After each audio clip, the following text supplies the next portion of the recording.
The ship hummed with strange energy as Amelia Wright stared at the metal walls around her. The alien vessel was unlike anything humans had built, with surfaces that seemed to shift color depending on how she looked at them. She tried to steady her, breathing, but panic clawed at her chest. 24 hours earlier, she had been working at her small research station in the woods monitoring wildlife patterns. Something had flashed in the sky that night, a light too bright and too focused to be. A meteor curiosity had always been her weakness. Her mother used to say that very thing when Amelia was small. "I worry your curiosity will lead you places you cannot return from." How right her mother had been. The aliens had found her taking photographs of their landed craft. They stood nearly 7 feet tall with slender bodies covered in what looked like flexible armor. Their faces were elegant with large almond-shaped eyes that glowed with inner light. They moved with impossible grace, capturing her before she could even think to run. Now she sat in this cell, if you could call it that. There were no visible doors, just seamless walls that occasionally rippled like water. The only furniture was a platform that served as a bed. The strangest thing was how the aliens had reacted when they first brought her aboard. They had scanned her with handheld devices, speaking in clicks and musical tones that no human translator could decode. Then one had noticed something on her neck, and everything changed. Amelia reached up to touch the small crescent-shaped birthmark at the base of her neck. It had always been there, nothing special, just a pale silver mark. Her friends sometimes joked looked like a tiny moon. She never understood why her mother insisted she keep it covered, always making her wear high-collared shirts or scarves. The small dragon hidden in her pocket stirred. Thorn was barely the size of a lizard in his current form, but Amelia could feel his anxiety. He had been her secret companion since she found his egg 7 years ago in the research facility where she worked. No one knew she had taken it, thinking it was just an unusual stone specimen. When it hatched, she kept him hidden, knowing what would happen if the government discovered a real-life dragon, no matter how small. Stay still. She thought to him through their strange mental bond. We need to understand what they want. The wall before her suddenly rippled, and 3 aliens stepped through. 2 were clearly guards, with more elaborate armor and what appeared to be weapons attached to their forearms. The third was different, smaller with robes instead of armor. Its eyes were deeper set, showing age. Alien guards held me back until one noticed the mark on my neck and stopped in surprise. The elder alien spoke in perfect English, though its mouth barely moved. The words seemed to form directly in her mind. "How do you know our language?" Amelia asked, trying to keep her voice steady. "All Valeri speak the universal tongue," the elder replied. "Your kind call it telepathy, though it is much more. We have searched for one with the mark for many cycles." Amelia felt Thorn stir again in her pocket, reacting to the word Valeri. "I think you have the wrong person. I'm human, a scientist from Earth." The elder made a sound that might have been laughter. "No, child. You are Valeri, the last of the royal bloodline. Your mother hid you well among the humans, raising you as one of them. But your mark cannot be disguised from those who know what to look for." The room seemed to spin around her. "My mother was human," she insisted. "She died 3 years ago from cancer. Very human cancer. Your adoptive mother was indeed human." The elder acknowledged. "She was chosen to protect you after the fall of Sylvanheim. Your true mother was Lyra, queen of the Elven realm before the Great Purge."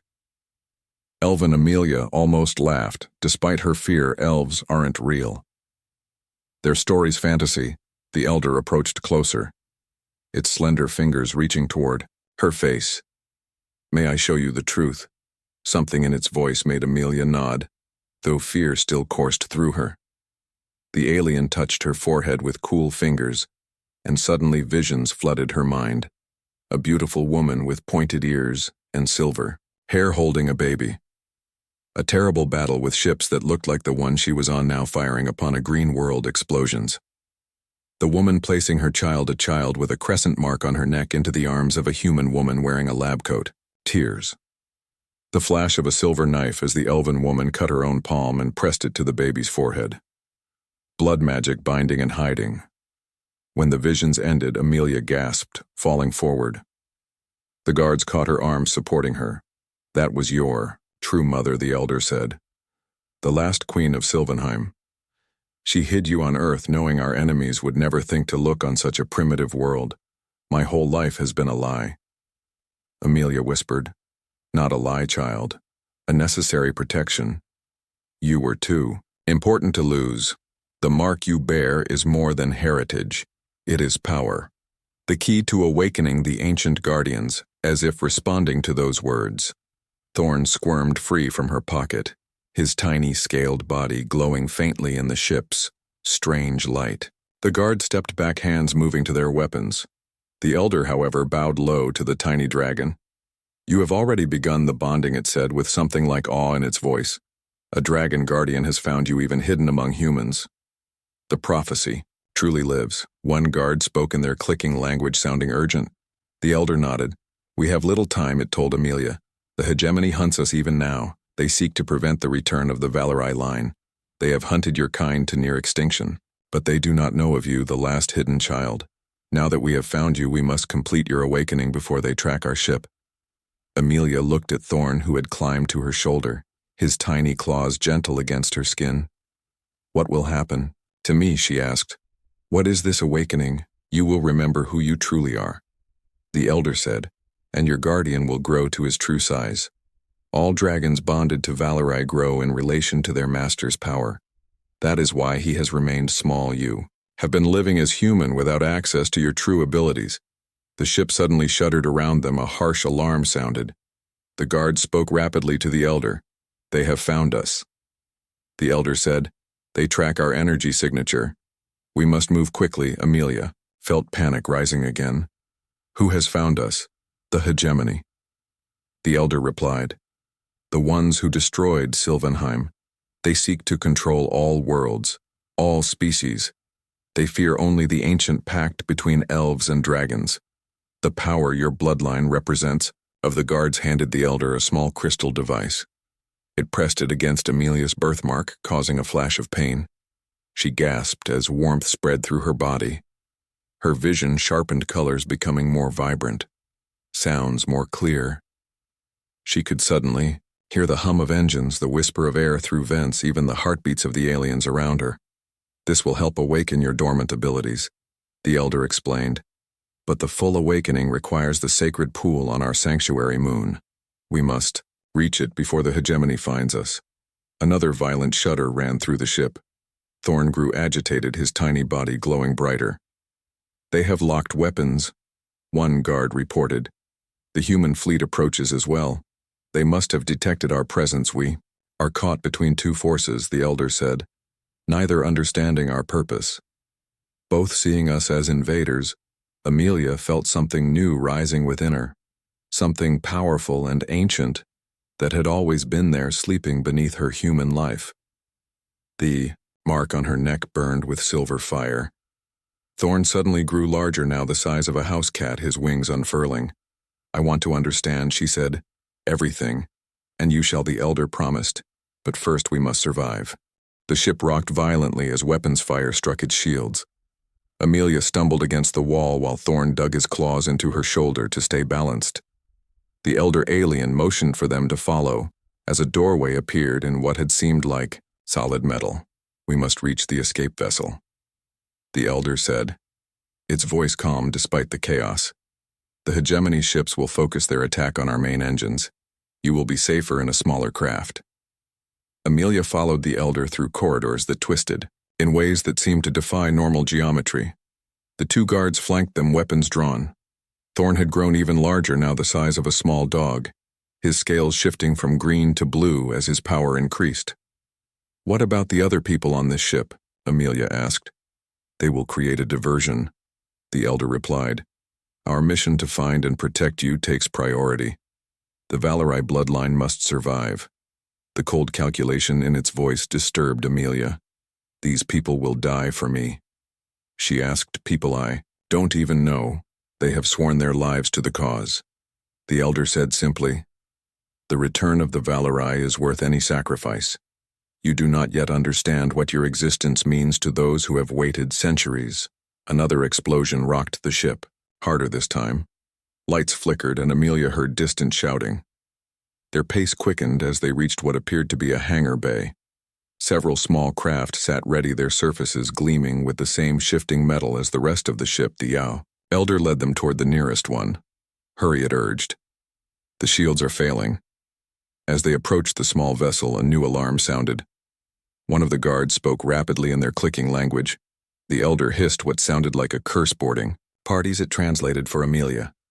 "The hegemony soldiers have breached the upper levels. They will try to capture you." "Why?" Amelia asked.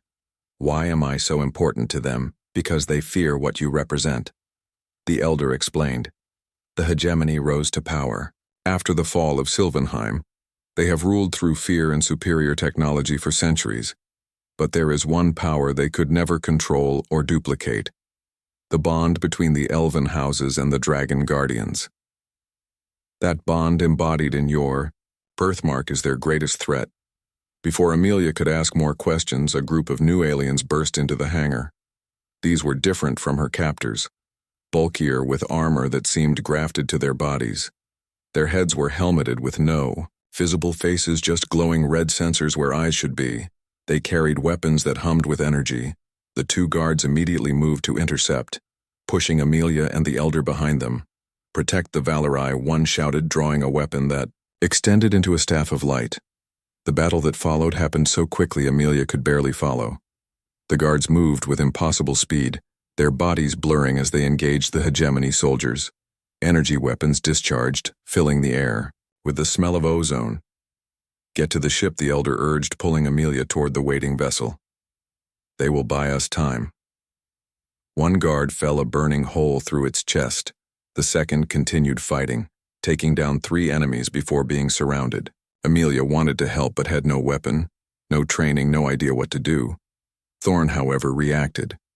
His small body suddenly flared with brilliant light. He leapt from her shoulder, growing larger, still now the size of a wolf. His jaws opened, and a jet of blue flame shot forth, engulfing 2 of the hegemony soldiers. Amelia felt the power surge through her own body, somehow connected to Thorn's growth. The birthmark on her neck burned like fire, spreading warmth down her arm. As if by instinct, she raised her hand and silver light erupted from her palm, knocking back the nearest attacker. "What is happening?" she gasped, staring at her hand in shock. "Your awakening accelerates," the elder said. "The danger has triggered your defensive abilities and strengthened your bond with the Guardian." More hegemony soldiers poured into the hangar. The remaining guard fell beneath their weapons. Thorn roared, his body continuing to grow, his wingspan now extending several feet on either side. He positioned himself between Amelia and the attackers, his tail lashing angrily. "We cannot reach the ship now," the elder said. "We must find another way." The elder touched a panel on its wrist and a hidden door opened in the hangar wall. "This way to the emergency transport tubes." They ran for the opening, Thorn providing cover with bursts of flame that kept the hegemony soldiers at bay. The corridor beyond was narrow, barely wide enough for Thorn's growing body. It sloped downward, leading deeper into the ship. "Where are we going?" Amelia asked, struggling to keep pace with the elder. "To the core," the elder replied. "Where the oldest technology resides. Technology the hegemony cannot easily detect or track. We have one advantage: they do not understand the full extent of Valerai abilities, especially when paired with a dragon guardian." They reached a chamber unlike any other on the ship. Instead of the sleek metal surfaces, this room appeared ancient, with walls of stone carved with symbols that glowed faintly. The center stood a circle of tall crystals humming with energy. "This is a transport circle," the elder explained. "Built by your ancestors before the Great Purge. It can send you to safety." Amelia hesitated, looking back the way they had come, the sounds of pursuit growing louder. "What about you?" "I must remain," the elder said, its voice solemn. "Someone must activate the circle and then destroy it. Otherwise they will follow." Its slender fingers worked quickly over a crystal control panel, programming coordinates. "The hegemony must not discover the sanctuary." "But I don't understand anything yet," Amelia protested. "I don't know who I truly am, what I'm supposed to do." The elder turned, fixing her with its ancient eyes. "You are Amelia Valerai, daughter of Queen Lyra, last of the royal bloodline. You carry the mark that can awaken the dragon armada and restore balance to the 7 systems. The elder removed a small crystal pendant from around its neck and placed it over Amelia's head. This contains our history and knowledge. It will guide you when I cannot. It will help complete your awakening. When you reach the sanctuary, seek the Keeper of Records. She will explain what I cannot. The sounds of pursuit grew louder. Thorn growled, his body now size of a small horse barely fitting in the chamber. His scales had darkened to deep blue, almost black, with veins of silver that matched the color of Amelia's birthmark. Step into the circle, the elder instructed. The sanctuary coordinates are set. The keeper will find you. Amelia hesitated one last time. What is your name? She asked, realizing she had never known what to call the alien who had changed her life. I am Vex, elder of the Catherian Conclave and loyal servant to the Valerai throne for 900 years, the alien said with a slight bow. Now go, princess. The future awaits. Amelia stepped into the circle, Thorn pressing close against her side. The crystals began to glow brighter, humming with increasing power. The door to the chamber burst open and hegemony soldiers poured in, weapons raised. Elder Vex touched a final crystal and smiled sadly at Amelia. Remember who you are, it said. Then it pressed both hands against the control panel, which erupted in flames. The last thing Amelia saw before the transport took effect was Elder Vex facing the hegemony soldiers, its body glowing with sacrificial energy. The world dissolved into light. Amelia felt her body stretch and compress simultaneously as the transport circle activated. Thorn wrapped his wings around her protectively. The sensation lasted only moments, though it felt like eternity. Then with a jolt, they rematerialized. Amelia fell to her knees, gasping for breath. Thorn still wrapped around her. They had arrived in what appeared to be a forest. Unlike any forest on Earth, these trees towered hundreds of feet high, their trunks silvery white, their leaves glowing with soft blue bioluminescence. The air smelled sweet and clean, filled with scents she had never encountered. The gravity felt slightly lighter than Earth, allowing her to stand with unexpected ease. They made it. Thorn spoke in her mind, his voice deep and rumbling. Unlike his previous simple emotions and impressions, these were clear words. You can talk, she gasped, staring at the dragon. Only to you, he replied. Our bond grows stronger as you awaken. I have always been able to speak to you, but your human conditioning prevented you from truly hearing. Now you begin to access your elven senses. Amelia touched the crystal pendant Elder Vex had given her. It felt warm against her skin, pulsing in time with her heartbeat. Where are we? She asked, looking around at the alien forest, the sanctuary. Thorn replied. One of the last hidden worlds of the Elder, races a place between spaces that the hegemony has never found. How do you know all this? The knowledge comes with my growth, he explained. As I physically mature, I access ancestral memories. All dragons carry the history of their kind within them. It awakens as we grow. Just as your own memories and abilities will return. Amelia touched the mark on her neck. It no longer burned, but felt pleasantly warm. I don't remember being elven. I was raised human. My whole life, your true nature was sealed away, the dragon explained, protected by blood magic. Only the completion of the awakening ritual will fully restore what was hidden. A sound from the forest made them both turn. A figure approached, walking between the massive trees. As it drew closer, Amelia saw it was a woman, tall and slender, with the same pointed ears and elegant features as the elves in her vision. Her hair was white like starlight, her eyes a deep violet. She wore simple robes of shimmering fabric that seemed to blend with the forest. Around her the Valerai returns, the woman said, her voice musical. I am Keeper Alara, guardian of the sanctuary records. Welcome home, princess. Home, Amelia whispered, the word feeling strange and right all at once. Keeper Alara led Amelia and Thorn through the glowing forest. The path beneath their feet seemed to illuminate with each step, responding to their presence. Creatures unlike any on Earth watched from the branches, small floating orbs of light that Ilara called wisps accompanied them, lighting their way as darkness fell. This sanctuary has remained hidden for 5 centuries, Ilara explained. We exist in a pocket dimension, anchored to a small moon. Your ancestors created this place as a final refuge should Sylvanheim fall. How many of my people survived? Amelia asked. Few, Ilara admitted.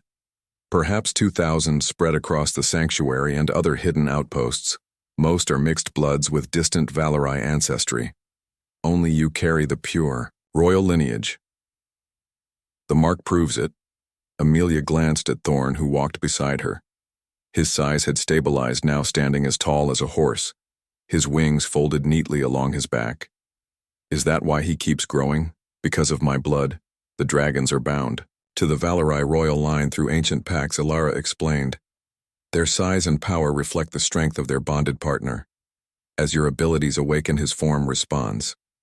Your mother, Queen Lyra, had a guardian the size of a small mountain before the fall. They crested a hill, and Amelia gasped at the sight before her. A city of crystal and living wood spread through the valley below. Buildings grew from and around massive trees, creating a seamless blend of nature and architecture. Soft light emanated from within structures, making the entire city glow against the darkening sky. Crystallis, Ilara said with pride. Our last great city, built from the remnants saved from Sylvanheim before its destruction. It's beautiful, Amelia whispered. The sight triggered something in her memory. A fleeting image of standing on a balcony much higher, looking out over a much larger city of similar design. The memory vanished as quickly as it came, leaving her disoriented. Your memories begin to surface, Ilara noted, watching her closely. The awakening chamber will complete the process. Come, the council awaits. They descended into the city. As they walked through the streets, elven people emerged from buildings, bowing deeply as Amelia passed. Some wept openly. Others reached out as if wanting to touch her but holding back out of reverence. Children with smaller pointed ears than the adults, suggesting mixed heritage, stared with wide eyes. They have waited generations for this day. Ilara explained. Your return was prophesied after the fall. Many lost hope, but a few kept faith that the Valori line would endure. I don't know how to be what they need, Amelia confessed. I was raised human. I know nothing of elven ways or responsibilities. The blood remembers, Ilara assured her. That is why the awakening ritual exists. To reconnect you with your heritage, your ancestral memories, your true self. They approached the largest structure in the city, a massive tree at least 500 feet tall, hollowed and shaped into a palace. Its trunk was carved with the same symbols Amelia had seen in the transport chamber. Branches arched to form bridges and walkways connecting to smaller structures. Guards wearing armor of silver and blue stood at attention as they approached, bowing deeply at the sight of Amelia. The council chamber is within, Ilara said. As they entered the great tree, Amelia felt a strange resonance. The wood itself seemed to recognize her, responding to her presence with subtle movements. Lights, brightened pathways appeared. Walls shifted. The tree remembers you, Ilara explained. This is the last seedling of the royal grove of Sylvanheim, brought here by the survivors. It responds to Valori blood. They ascended through the living structure until, reaching a large circular chamber. High above a dome of crystal, allowed view of unfamiliar stars. Seated around a crescent table were 7 elves, each wearing robes of different colors. They stood as one when Amelia entered. The Council of 7, Ilara announced, guardians of our people since the fallen elder male with silver hair stepped forward. The star of hope returns to us, at last, he said, his voice deep and resonant. I am Counselor Talon, keeper of history. We have awaited this day for 500 years. Welcome home, Princess Amelia. The formality made her uncomfortable. I'm not sure what I'm supposed to do, she admitted honestly. A female counselor with auburn hair spoke next. You need only be who you are, child, she said gently. I am Counselor Mira.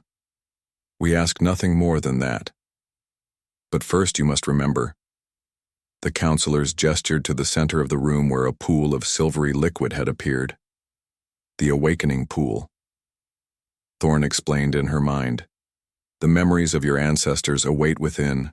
Amelia approached the pool hesitantly.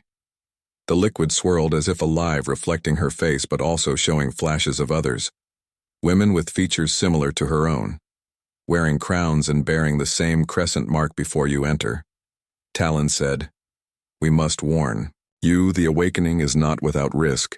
You will experience the memories of hundreds of generations. The weight of such knowledge has broken some who were unprepared." "What choice do I have?" Amelia asked. "The hegemony hunts me. Elder Vex died to bring me here. My entire life has been a lie." "Not a lie," Mira corrected. "A necessary hiding. Your human mother loved you, raised you, protected you. That was real. The awakening will add to who you are, not erase it." Amelia looked to Thorn for reassurance. His large eyes met hers. "Our bond will help stabilize you," he promised in her mind. "I will anchor you through the memories." Taking a deep breath, Amelia removed her shoes as Ilara indicated. The silver liquid looked neither hot nor cold, but somehow alive, responsive. "When you are ready, step into the pool," Talon instructed. "The memories will come quickly. Do not fight them. Allow them to flow through you. Thorn will help maintain your sense of self." Amelia stepped into the pool. The liquid was warm, welcoming. It rose around her ankles, then knees, seeming to climb her body of its own accord. When it reached the birthmark on her neck, it began to glow brightly. The mark responded with silver light of its own. The memories came in a flood, overwhelming in their intensity and clarity. She was a child running through crystal halls laughing as her mother, Queen Lyra, chased her. She was a young princess learning to channel energy through the mark, creating illusions in the air. She was at her coming-of-age ceremony, receiving the royal circlet, her first dragon egg held in her hands. She was her mother. Standing before the royal court as reports came of hegemony ships approaching their world. She was her grandmother leading armies, riding a massive dragon into battle against invaders. She was her great-grandmother negotiating the peace treaty between the elven houses. She was hundreds of women before her, each bearing the mark, each bonded to a dragon, each leading their people through triumph and tragedy. Through it all she felt Thorn, his presence anchoring her, keeping her from losing herself in the ancestral tide. Generations of knowledge, skills, languages, politics, warfare, magic poured into her mind. When the memories finally settled, Amelia remained standing, in the pool, her body glowing with silver light. Her human clothes had dissolved, replaced by a simple white shift that seemed made of light itself. The birthmark had expanded, patterns of silver now tracing down her arm in intricate designs. She opened, her eyes which now shone with inner light. Her features had subtly changed: ears, slightly pointed cheekbones, more defined skin, luminescent. She was both Amelia Wright, human scientist, and Amelia Valerie, elven princess. The two identities merged, not fighting but complementing each other. "I remember," she said, her voice carrying new authority. "I remember everything." The council members knelt. Ilara bowed deeply. Thorn rumbled with approval, his body glowing in response to her transformation. "Rise, Amelia," said the formal language coming naturally. "Now I may remember my heritage, but I am still myself. We face grave dangers. The hegemony now knows of my existence. They will not stop hunting me." "That is true." Counselor Talon agreed. "But you are not without resources." The sanctuary has preserved much from Sylvanheim, including a fleet of ships hidden beneath the city, weapons, knowledge, allies scattered among the stars. And most importantly, Counselor Mira added, the dragons. Amelia looked to Thorn, who had grown larger still during her awakening, now the size of an elephant. His scales gleamed with power. "Tell me about the dragons," she requested. "Beneath this city lies the hibernation chamber." Ilara explained. 5,000 dragon eggs preserved in stasis. When Sylvanheim fell, most adult dragons perished defending the evacuation. Only eggs and a few guardians could be saved. They await the royal command to awaken. A memory surfaced in Amelia's mind. The great hatching grounds of Sylvanheim, thousands of dragons of all sizes and colors, their combined power creating a shield around the planet that no weapon could penetrate, until treachery from within lowered those shields, allowing the hegemony to attack. The dragons were our greatest defense, and our greatest weapon, she recalled. They cannot be controlled or bonded except to those of Valorai blood. That is why the hegemony fears them. So much so, they hunted our entire bloodline to near extinction. Yes, Talon confirmed. And now that you have returned, those dragons can awaken, the ancient pact can be renewed. But not all at once, Amelia said, drawing on her new knowledge. Too many dragons awakening simultaneously would create an energy surge detectable across systems. It would bring the hegemony fleet down upon us immediately. Wise Mira nodded appreciatively. The memories serve you well. We must be strategic.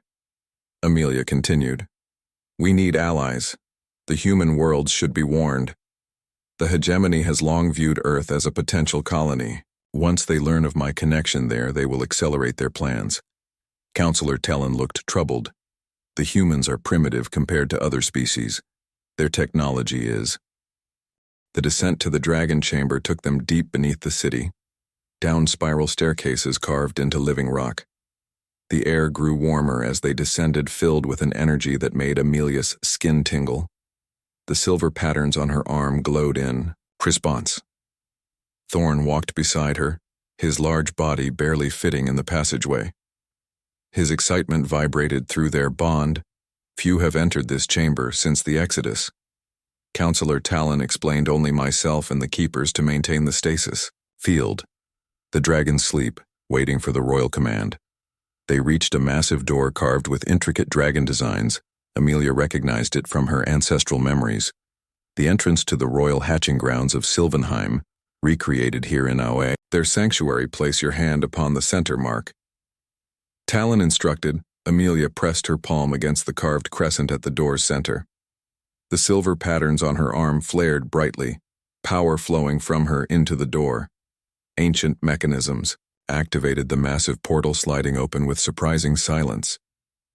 The chamber beyond took her breath away. A vast cavern stretched before them, the ceiling hundreds of feet high. The walls glowed with bioluminescent crystals illuminating thousands of dragon eggs arranged in concentric circles. Each egg was unique in color and pattern, ranging from the size of a basketball to larger than a car. All floated in individual stasis fields, pulsing with gentle energy. This is our legacy, Talon said. With reverence, 5,327 eggs saved from Sylvanheim. Each contains a dragon guardian. Each awaits a worthy bond. Amelia walked among the eggs, feeling their dormant power. They had slept for 5 centuries waiting. She stopped before a cluster of larger eggs near the center, drawn to their energy. These were from the royal clutch. Talon explained, the largest and most powerful dragons reserved for the royal family and their chosen elites. Amelia approached one, egg in particular. It was midnight blue with silver swirls that seemed to move beneath its surface. As she neared it, the egg pulsed, responding to her presence. She felt Thorn tense beside her. It calls to you, he said, his mental voice tinged with something like awe. A royal guardian of the highest order. It senses your bloodline. Amelia placed her hand against the stasis field surrounding the egg. The barrier rippled, then dissolved at her touch. The egg settled gently into her palms, warm and alive. She felt movement within. Is it hatching? Amelia asked, surprised. No, Talon said. The eggs are preserved at a point just before hatching. Only a direct command from one with royal blood can trigger the final emergence. Then each must be bonded to a compatible warrior. How do we choose which to awaken first? Amelia asked. There are so many, those who resonate most strongly with your energy, Thorn explained. They will form the core of the new Dragon Guard. Most attuned to your commands. Amelia closed, her eyes extending her senses as her ancestral memories guided her. She felt the dormant minds of the dragons, thousands of consciousnesses in stasis. Some reached toward her awareness, drawn to her power. These 20, she said, indicating eggs that glowed brighter in response to her attention. They will be our first awakening. Counselor Mira, who had accompanied them, nodded approvingly. We have 22 warriors trained in the old ways, she said, those who have maintained the combat traditions of Sylvanheim. They have prepared their entire lives for this honor. Bring them, Amelia instructed, and prepare a ship for immediate departure to Earth. Once the bonding is complete, we must move quickly. As Mira departed to summon the warriors, Talon studied Amelia with curious eyes. You have adapted quickly to your heritage, he observed. Most would be overwhelmed. I still am overwhelmed, Amelia admitted, but my human upbringing taught me to compartmentalize, to focus on immediate problems rather than become paralyzed by the scale of things, and the ancestral memories provide guidance when needed. A wise perspective. Talon acknowledged the blending of human practicality with elven wisdom. Perhaps this is why the prophecies spoke of the hidden princess raised among humans. Amelia carefully returned the royal egg to its stasis field with reluctance. She wanted to awaken it to see the magnificent dragon within, but caution prevailed. They needed to be strategic. The warriors arrived 20, 2 elven men and women clad in ceremonial armor, their faces solemn yet eager as they beheld the princess and the dragon eggs. Each knelt before Amelia. Rise, Amelia commanded. I am not your queen yet. Merely a princess who has much to learn. You honor me with your service, but what I require now are allies, not servants. We face a powerful enemy. The hegemony has hunted our kind to near extinction, and now they know I exist. The dragons you bond with today will make you targets as much as protectors. Are you prepared for this responsibility? The lead warrior, a woman with silver hair and ancient eyes, stepped forward. I am Kira, captain of the Royal Guard. Our families have protected the Valerai line for 10,000 years. We live to serve, but also to fight. It is our highest calling. Amelia nodded, satisfied. She gestured to the 20 selected eggs. The bonding ritual, she said to Talon. The counselor guided the warriors each to an egg. Amelia watched as they placed their hands on the stasis fields, which dissolved at her mental command, to bond with a guardian. Talon instructed the warriors, you must offer blood and intent. Let the dragon sense your heart, your purpose, your loyalty.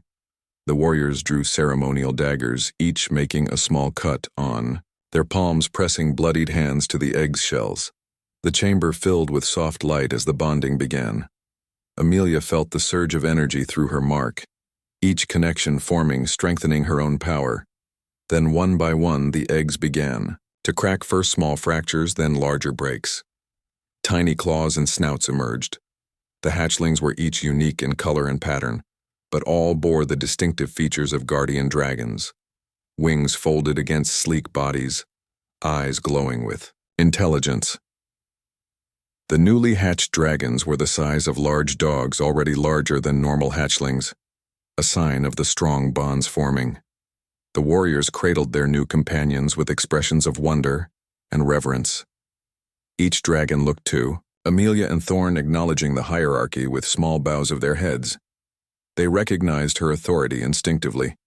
These young ones will grow quickly with proper nourishment and training, Thorn explained, but they will need time to mature, enough for combat or long flights.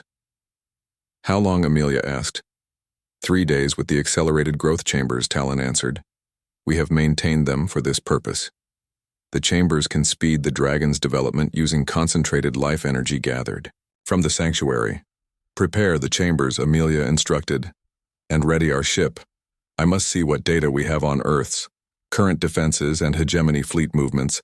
As the warriors left with their new companions, Amelia turned to Thorn, her hand resting on his massive shoulder. I fear we may already be too late for proper preparation, she admitted through their private bond. We will adapt, he assured her. The humans have survived this long without knowing the threats that lurk among the stars. They are resourceful, Alara approached carrying what appeared to be armor. Unlike the ceremonial gear worn by the guards, this was functional battle armor designed for a woman of Amelia's size. It gleamed with a silvery blue light, panels shifting and adjusting, as if alive your mother's combat suit. Alara explained, preserved for your return. It will adjust to your measurements and preferences. The armor responded to Amelia's touch pieces flowing like liquid metal around her body, fitting perfectly, yet feeling weightless. The helmet formed last a sleek design with no visible visor, yet offering perfect visibility when worn. The entire suit connected to the silver patterns on her arm, integrating with her awakened abilities. How does it feel? Alara asked, like a second skin. Amelia replied, moving through a series of motions testing its flexibility. The ancestral memories supplied combat training, her body remembering movements she had never physically performed. Counselor Mira returned with a holographic display showing star charts. The hegemony maintains a blockade around 7 major systems, she explained, and scout ships patrol near Earth. Though they have not yet revealed themselves to humans, they observe, prepare for eventual conquest. And our ship, Amelia asked. The Silverwing awaits.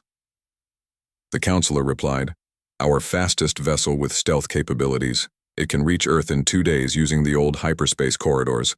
Talon joined them carrying an ornate box. This belonged to your mother, he said, opening it to reveal a circlet of silver metal set with blue stones. It contains communication crystals allowing you to contact the council from any distance. Amelia allowed him to place the circlet on her head.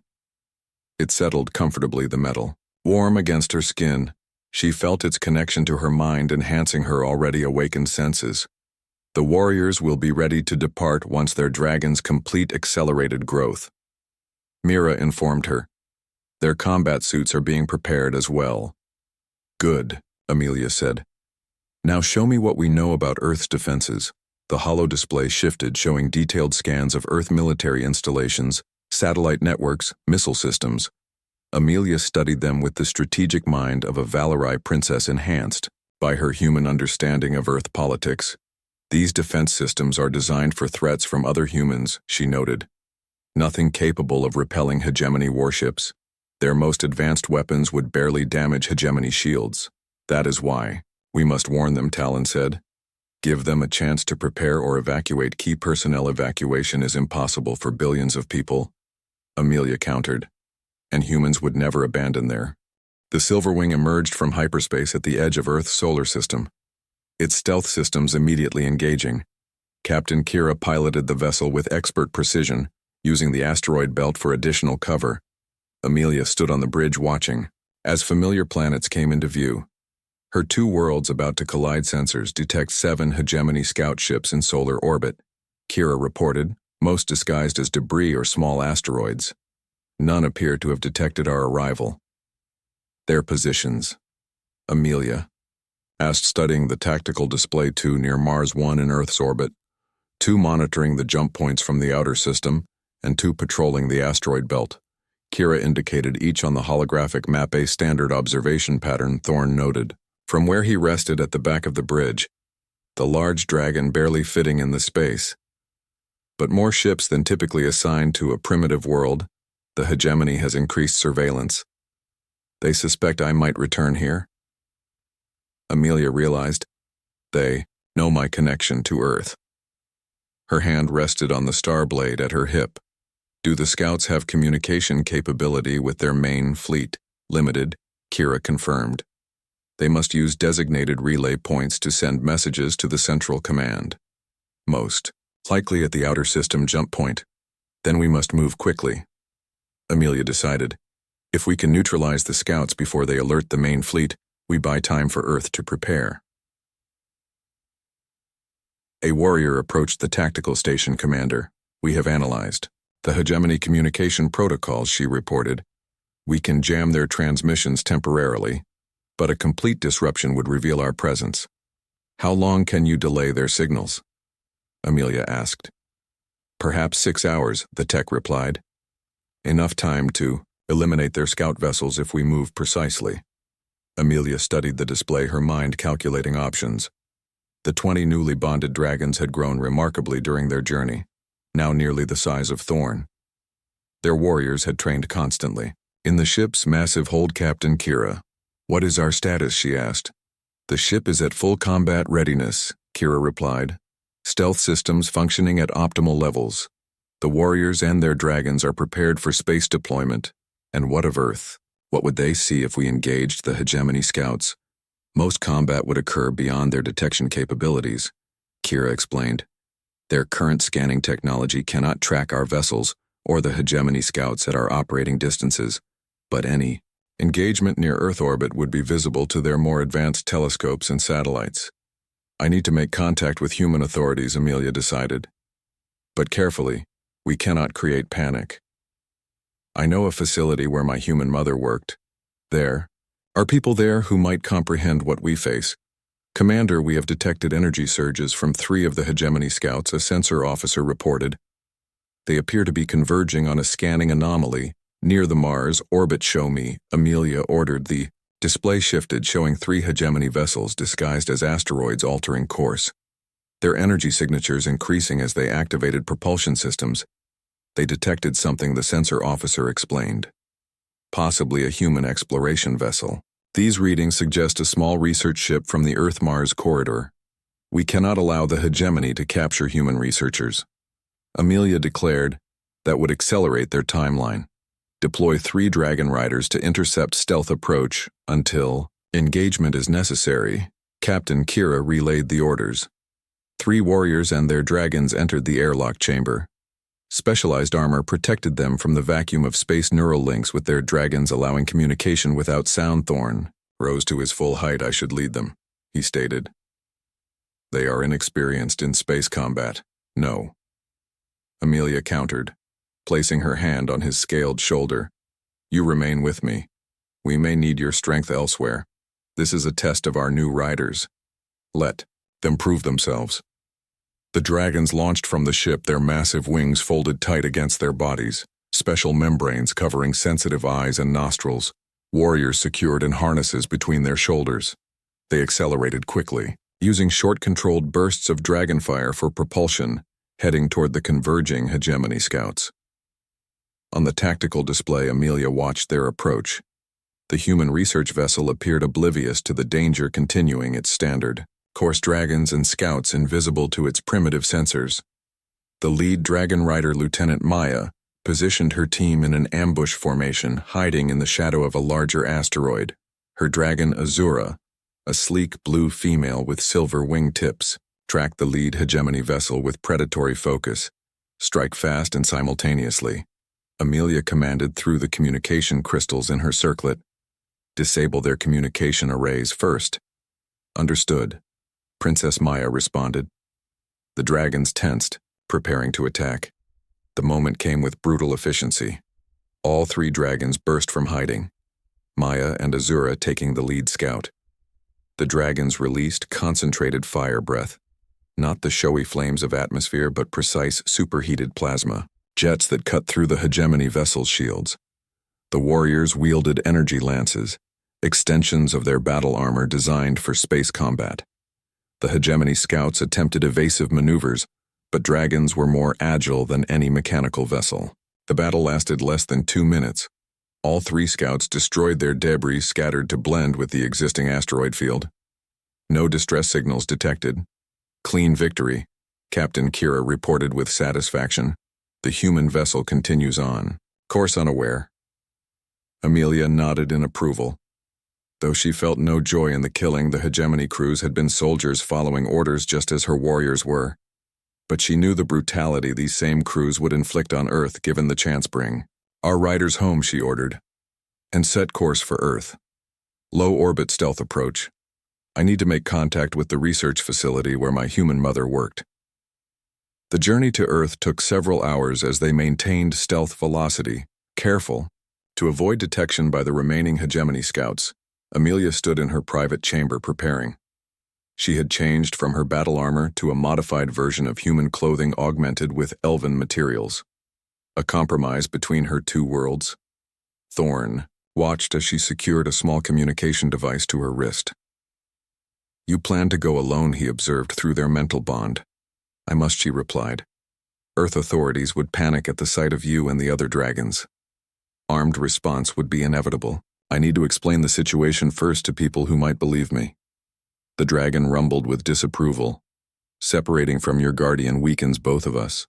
Only in physical distance, Amelia countered, touching the mark on her neck. Our bond remains. I need you to coordinate with Captain Kira. Keep the ship hidden. If the remaining hegemony scouts discover us before I'm ready, all is lost. She felt his reluctant acceptance through their bond. Be swift, then he urged. The longer we wait, the greater. The risk of discovery. Captain Kira entered after a respectful knock. Princess, we approach Earth orbit standard geosynchronous position above the northern continent. The research facility you identified is here. She indicated a location on a holographic map of North America. The facility appeared unchanged from Amelia's memories. A cluster of buildings in a remote wooded area. She had grown up nearby, her human mother taking her to work occasionally. The scientists there had been like family. I will use a personal transport pod. Amelia decided land in the forest nearby and approach on foot, less chance of detection that way. Kira nodded. The pod is prepared. But Princess, she hesitated. I must advise against this. The risk to you is necessary. Amelia finished. These humans raised me, protected me without knowing what I was. They deserve the chance to save themselves. The ship entered Earth's orbit under complete stealth, shielded from human detection systems and the remaining hegemony scouts. A small transport pod detached, silently descending through the atmosphere, its heat signature masked by advanced technology. Amelia sat within the pod, her mind focused on what lay ahead. How to convince humans of an alien threat. How to prepare them for what was coming. The pod landed softly in a wooded area 2 miles from the research facility. As the door opened, Amelia breathed Earth air for the first time in days. It smelled of pine trees, wet soil, approaching rain. Memories of her human childhood flooded back. She moved through the forest with elven grace, her enhanced senses alert for any danger. The research facility soon came into view, surrounded by a security fence with guard posts. Amelia accessed memories of the security protocol's knowledge. Her human mother had shared emergency access codes for the south entrance, rarely used, rarely monitored. As she approached the fence, Amelia activated the cloaking function of her modified clothing, becoming nearly invisible. She scaled the barrier, easily, her elven strength making it effortless. The guards saw nothing as she passed between security cameras, timing her movements precisely. Inside the main building, she made her way to the office that had once belonged to her human mother, Au. Occupied by Dr. Helen Carter, according to the nameplate. The woman had been her mother's colleague and friend, someone who might listen. Amelia disabled the office security camera with a small device from her wrist, then deactivated her cloak. Helen looked up, startled, as Amelia seemed to appear from nowhere. The scientist reached for her phone. Please don't, Helen, Amelia said quickly. I mean no harm, I need your help. Dr. Helen Carter stared in disbelief. Amelia, is that you? But you disappeared months ago. The search was called off. We thought you were dead, Helen. I need you to listen very carefully, Amelia said. Everything you thought you knew about me, about my mother, about this world, is about to